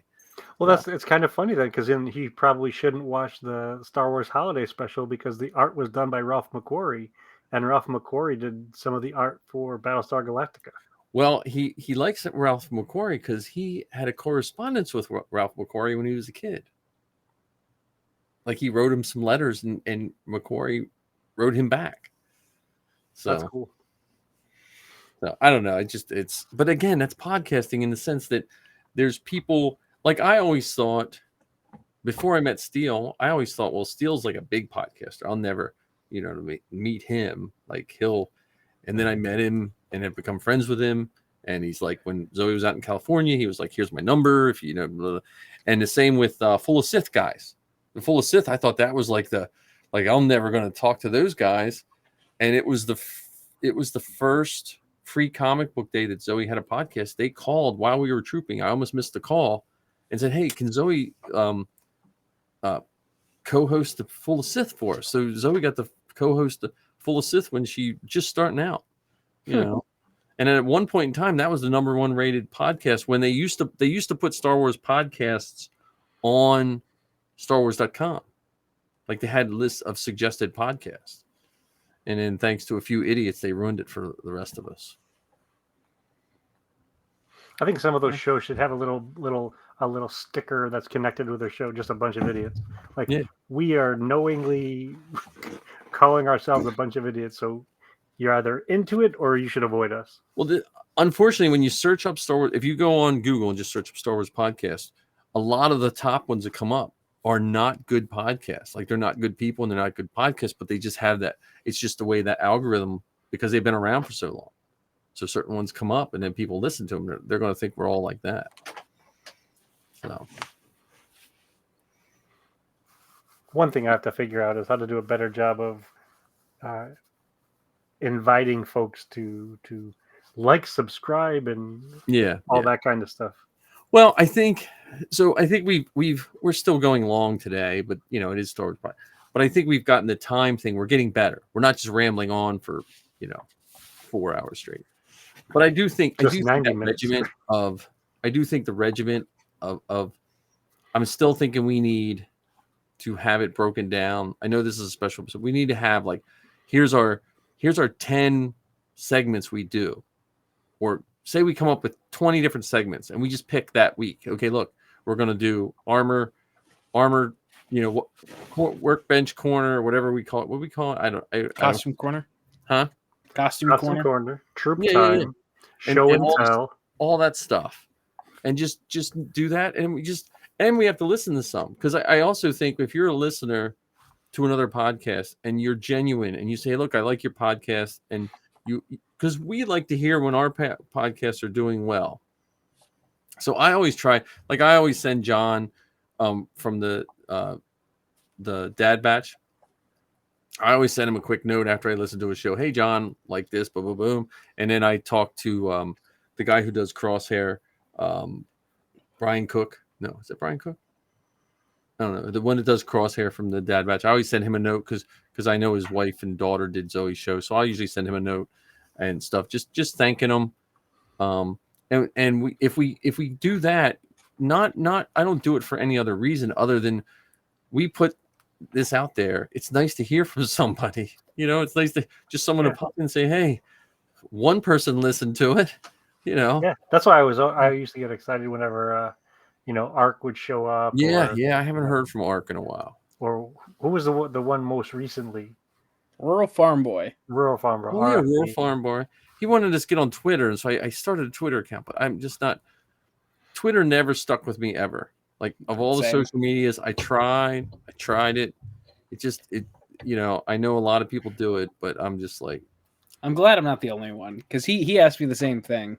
I was like, I don't even use Twitter personally. Yeah, I just I don't.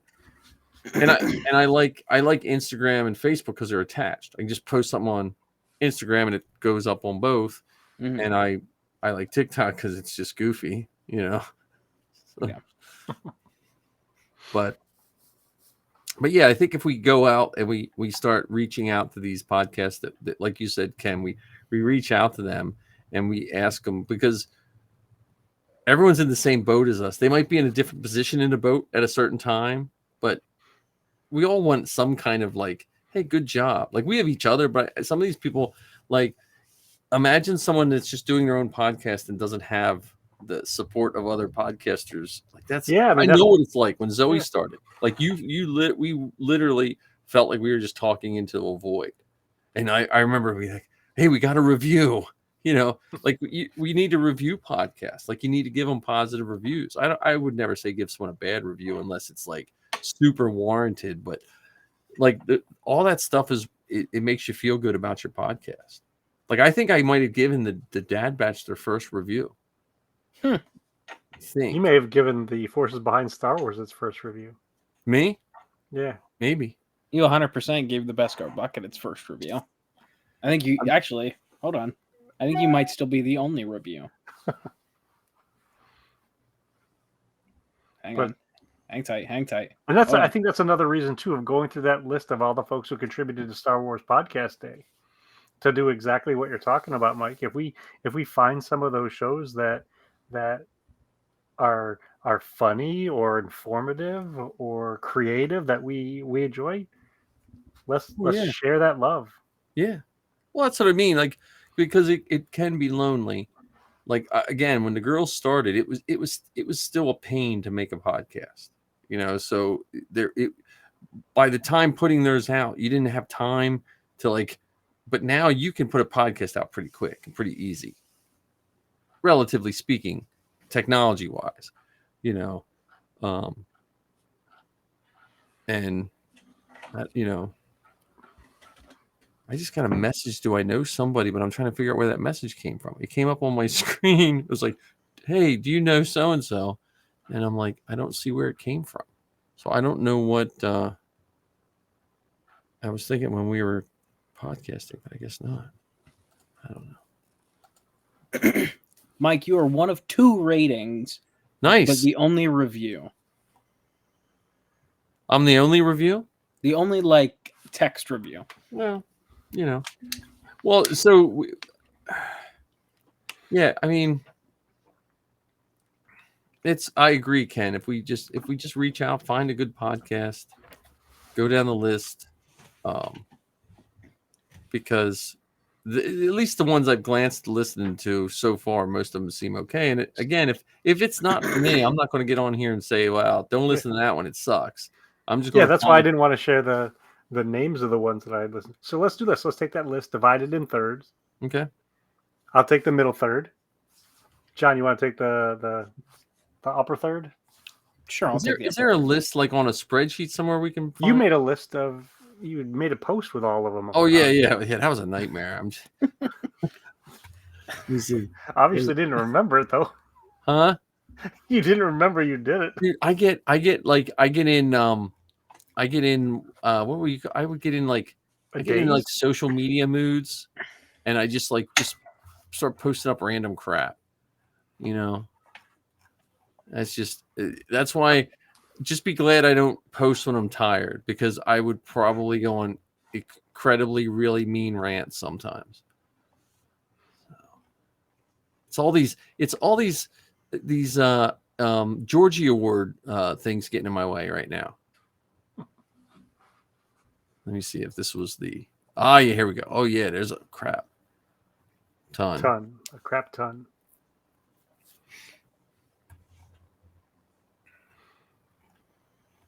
Yeah, I'm saying some of these I've heard of, and a lot of them I've never heard of. Well, you get to decide which ones. Well, I'll take the first. Let me see. 1, 2, 3, 4.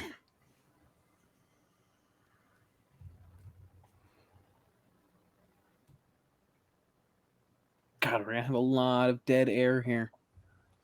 Okay. We're just listening to I will listen. I'll start with the ones all the way down to Star Wars Geek Girl Pod. All right. I'll take down the Star Wars Geek Girl, which is, I think it's just rough counting. That's probably 30 some. Okay. Right. So that's, and then, I'll take the ones in the middle. Yeah. I'm just saying Star Wars Geek Girl Pod because that's how I'll remember it. Because 10 minutes from now, I'll be like, which ones did I say I was going to take? But I will remember that. I can tell you the first one I'm gonna try, and hopefully I like it so I don't, is Jawa Jabber, because about 10 years ago Safi recorded one called Jawa Jabber when she was really little. Oh really? Yeah, I think I posted it up on Star Wars Geek Girl feed somewhere. But it was just her. Yeah, you don't have to tell us why you pick it. Huh?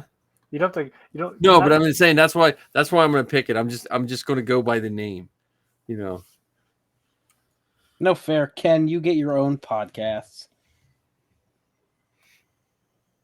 I don't know if I would listen to my own podcast. And you get mine. You get all 3.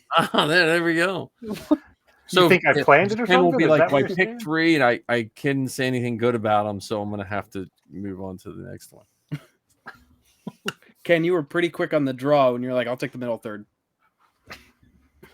I think you had that planned. Maybe. I tell you what, I can't wait till the live stage comes out for London. Mm-hmm. Because then I'll get to meet. Because what I did last time was I reached out when we were in Chicago. I said, look, can everyone send us a commercial? And it was really cool. The Chicago people were really cool, and we made all these commercials. When I did that for Anaheim, it was a different crowd, I think. They weren't as receptive. They just it was like crickets.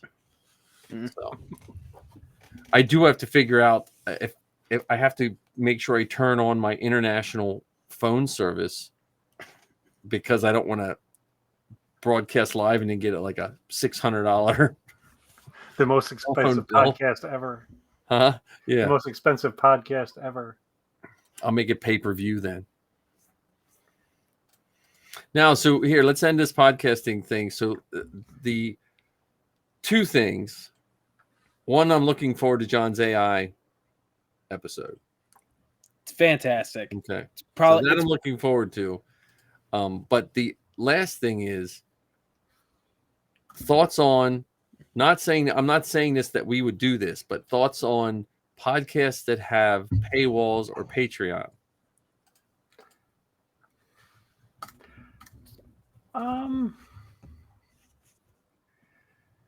Because mine has changed over time. At first, I was all anti-Patreon.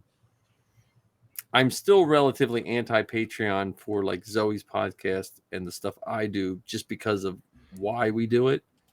But I understand why some shows do it now more than I did in the past. Yeah, I don't know. It depends on the context. Like if you're locking 100% of your content or even like 80% of your content behind a paywall, I'm not like I wouldn't exactly be on board, but like if you've got like I don't know, like if half of your shows are, just free to the world, but the other half are, you've got like special episodes with, you're doing all these like extravagant things. Like I think of it this way, like if you're putting money into it and you're putting that content behind a paywall, that's fine. You obviously you got to recoup the costs somehow. But like if you're just sitting down and talking at a camera for 45 minutes and then you're like, all right, you want to listen to me, pay up. You know what I mean? What's your thoughts, Ken? I think if folks want to pay, go for it. But I will say that won't be the show that I gravitate towards. Yeah, I'm with you on that one, Ken. Like that's, again, I subscribe to Steel because he offers like it's like $3 or something. And again, that's more of a thank you for the 2 times he did her panel. But yeah, and along with what John said, like I understand special content. Like I don't subscribe to them, but there's like the Bad Motivators. They do a Star Wars podcast every week, but then they have like extra stuff. Like if you want to listen to like the heavy metal, he does a heavy metal show, and he does a show with his family, and he does a whole bunch of other shows, and you have to pay for that because again, like John said, he's putting time and effort and stuff. So I understand that. The logistics for me too. I think to me the joy of a podcast is the real like down to earth person, and I would worry that if, let's say, I decided to do a paywall on certain, then I wonder if that would take the fun out of it. Because like if we can't meet some week, we just like But if you have people X amount of subscribers and you're not churning out content on a regular basis, well, I don't think you're going to end up having that many. If that's the case, the subscribers won't. I don't think they'll stick with you. Right. But I'm saying then it becomes work. Like I don't want this to become work. Yeah. I mean, I spend we all spend money on it. I mean, even as simple as a microphone and headphones, they're not cheap, and they start to go, and monitors break, and my Zoom recorder. I never thought in 2020 I'd buy a $300 Zoom recorder. You know what I mean? So, but you can use mine for if you ever need to be boom boy without Matt, because it's set up for a boom. It has boom mic plugs and everything on it. Nice. And I have the pink shorts now. So. Yeah. So I just don't know if I have that 1970s physique. You should get a one of those morph suits in skin tone. Then put the fake feet on and the pink shorts, and you can be boom boy, right? Even if it's cold out. Yeah, and I got the first name for it, so yeah. If you ever drive out to California, you have to go. You can drive to that spot where he's holding it, and in Death Valley where he's holding it, and the I think the land speeder's sitting there. Yeah, or something. I think that's right there. I think that's at Dante's Overlook or whatever it's called. I think it's right there. Oh, that's cool. One thing, going back to your question too about the Patreon and all that I am behind, and I think would be cool even if we did it. Whether it's stickers, trading cards, T-shirts, posters, whatever. If folks want to sell merchandise of their stuff, yeah.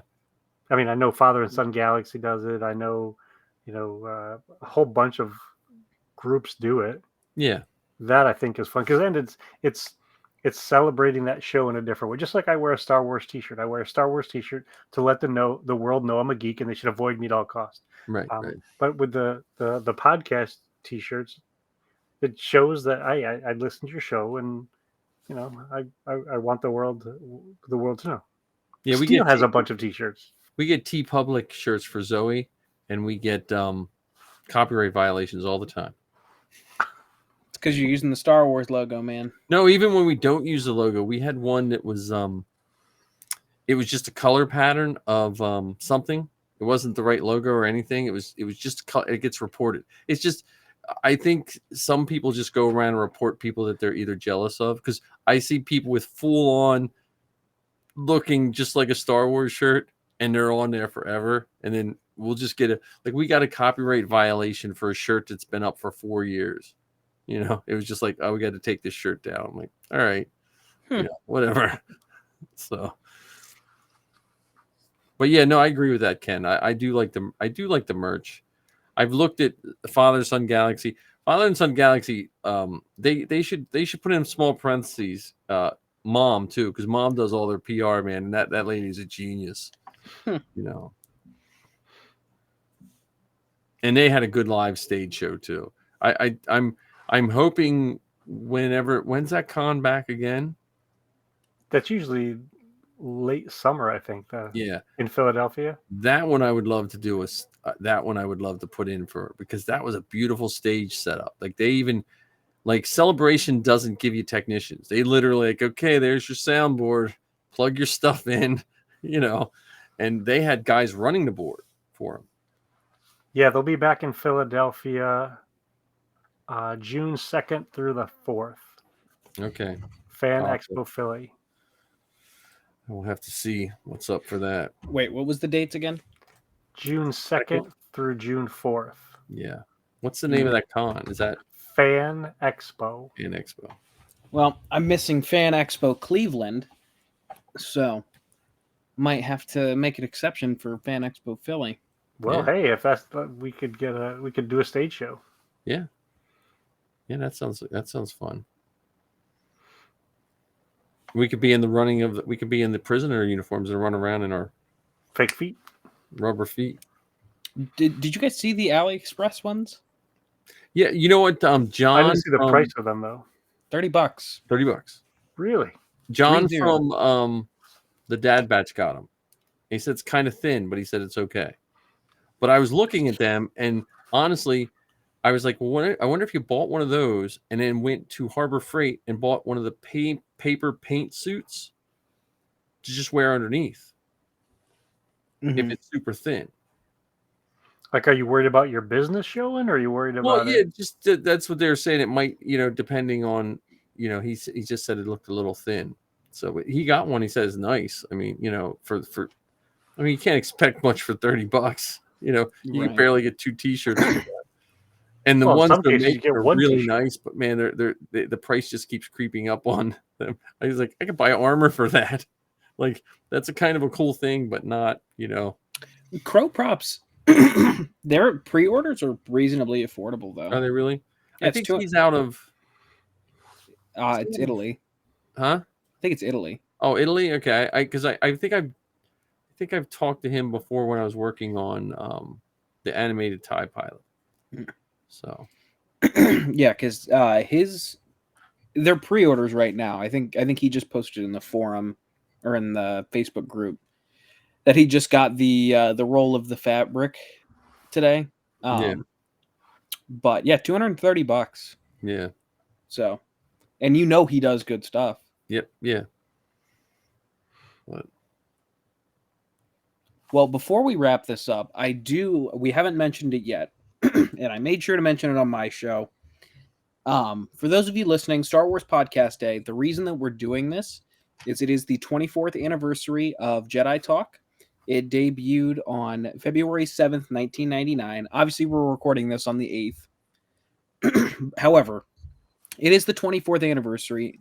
None of us would be here doing this, more than likely, if it wasn't for Jedi Talk. They were the first ones to do it. Oops, hang on. Sorry. Oh, sorry. Go ahead. Have you Star Wars Podcast Day is actually older than you are. Yeah. It's got the 4 months on me. All right, Ken, relax. Well, see, because I have never listened to that episode or anything. All it reminded me of is, remember the Force.net?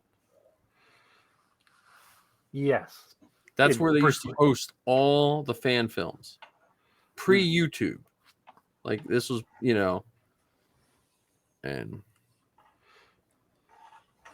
but yeah. Yeah, so I wanted to at least make sure we mentioned that before we wrap up for the evening. Well, before we wrap up, Mike, do you want to show the little trailer that you made for the Georgies? Well, I was going to put the beginning of the Georgies on. The opening? Okay. Yes. I figure we roll out with that. Yeah. Because I've watched that's brought the second smile after the Beskar bucket. So anyone listening to this, you got to listen to John's Beskar bucket with his dad. I'm waiting for his dad to start his Stormtrooper build podcast of him becoming a Stormtrooper. But that's complete an awesome with swearing. Huh? Complete with swearing. You got to make sure that none of that gets bleeped out. Yes. But then you'll just get I don't think they really do the language thing as much as they used to. We used to have to be really careful with the language thing on the early podcast. Apple would flag you pretty easy for that. So let me see if I can get this up on the full screen, and we will exit out with the beginning of the Georgies. Hang on, sound man. We gotta fire our crew. Hang on. I sat at that exact table. No. Han shot first, all right? What are you even saying that for? Are you insane? Chewbacca ate your friends. What are you defending? What are you even listening to him for? Get out. I have proof. I don't have it with me. R2 what? R2, what are you doing? R2D2, what are you talking about? I don't have to be to the awards until 9 o'clock.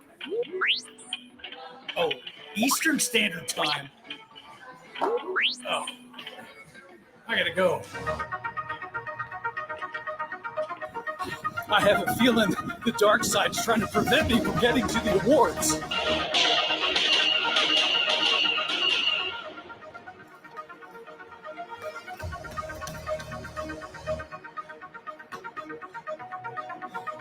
What? BB-8, where am I supposed to go? Oh, of course, I didn't think of that. I forgot the invitation. What are you and R2D2 on the same Slack channel? Come on, stop.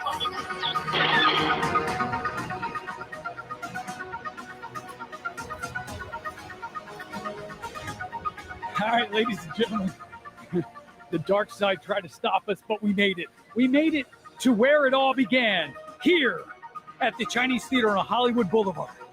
Back in 1977, this is where Star Wars premiered. This is where 20th Century Fox took a chance on a new filmmaker out of USC that just made a movie about racing cars and gave him a green light to make a movie about science fiction. So tonight, we don't only celebrate George, we celebrate Star Wars 2022. The best shows, the best actors, the best in Star Wars. So ladies and gentlemen, without further ado, the forces behind Star Wars presents the Georgie Awards. And I love this one.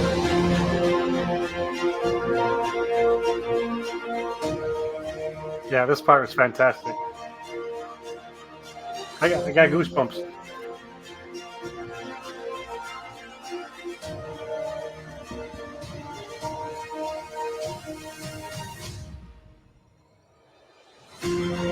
What I want to see for next year is that each of us have one of these, and they spin, and it changes into one of us.